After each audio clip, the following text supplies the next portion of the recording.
Etong si Gadon. Oh, ewan ko kung ano ha. Hindi ko lang talaga nagustuhan itong mga lumalabas sa bibig ni Gadon, guys, no. Tinawag niya na mga tanga ang DDS supporters. Ayan ho, pakinggan ho natin, guys, ha.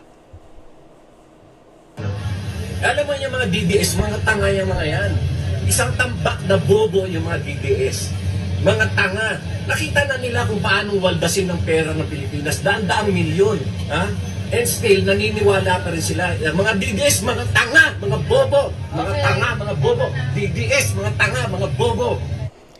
So, kung tanga at bobo ang mga DDS supporters, dahil doon sa sinasabi, ano ang tinutukoy siguro dito ni Larry Gadon is itong 100 million plus na confidential funds diyan sa Office of the Vice President.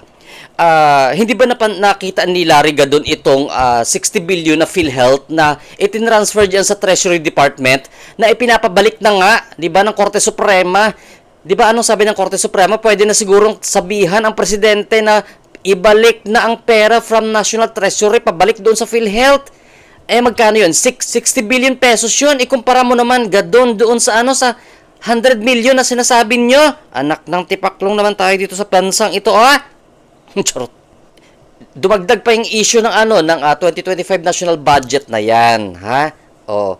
So, yan nga ho ang sinasabi ni Attorney Claire Castro na nire-review pa until now ang tungkol sa mga insertions na tinanong ng isang reporter diyan sa Malacanang. Yung mga press corps diyan. Hay nako bayan. Si Gadon naman makatanga tsaka kaya natatanggalan ka ng lisensya. Na-disbar ba to si Gadon? Di ba na-disbar ito dahil sa bunganga nito? Hay nako, ewan ko sa Gadon. Ang pag-uusapan natin ngayong araw na ito ay tungkol sa sinabi ng Undersecretary ng PCO Presidential Communication Office na si Attorney Claire Castro tungkol doon sa pinirmahan ng Presidente Marcos diyan sa General Appropriation Act na itinanong netong isa sa reporter dito sa Malacanang. Ayan ho. So ayon dito kay Attorney Claire Castro, hindi ho trabaho ng executive branch or ng Office of the President ang pakialaman kung ano ang ginagawa ng legislative because of the separation of powers. Ayan ho. Alalahanin ho natin kasi ganito ho yun ha.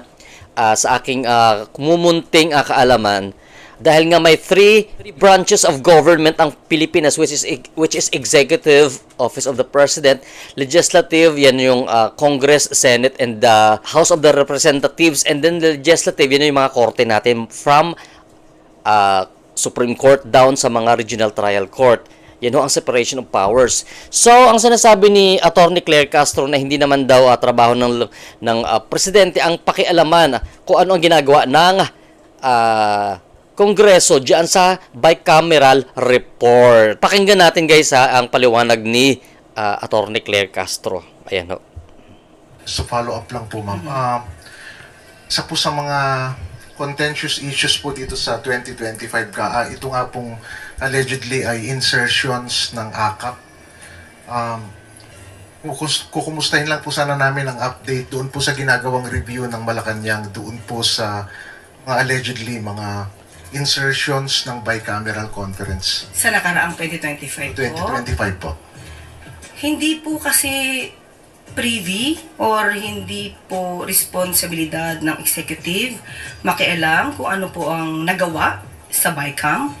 Tayo po ang pagtutuunan lamang po talaga ng pansin ng executive ay ang enrolled bill. Kung ano man po ang naging issue sa kanila kung mayroon man, yun po ay trabaho lamang po ng legislative at kung tayo makikialam sa kanilang gagawin sa pagbalangkas ng budget ay baka sabihin pong nakikialam at ito'y violation po ng separation of powers. So kung hindi nakikialam ang executive branch diyan sa ginagawang budget ng Kongreso so pagpasa sa kanya noong halimbawa ng ganyang bicameral report ng General Appropriation Act na yan. Di ba viniveto niya paano hindi nakikialam ang executive branch sa bicameral report? Siya ang nagpipirma niyan eh. siya ang pipirma kung tama nga ba ang ginawa ng sa pagkakaalam ko pipirmahan niya yan kung alangan naman pirmahan niya yan ng presidente na hindi niya i-review. O di ba? Kaya diyan papasok sa pagkakaintindi ko ang veto. I-veto niya yan kung papayagan niya tong isang certain na budget na papasok doon sa ginawang BICAM report diyan sa 2025 national budget. Ayan ho ang pagkakaintindi ko yan, ha? Ewan ko lang sa inyo ang gulo nyo. Tapos ngayon, madidinig natin sa Malacanang hindi trabaho ng executive branch ang makialam sa ginagawa ng bicameral.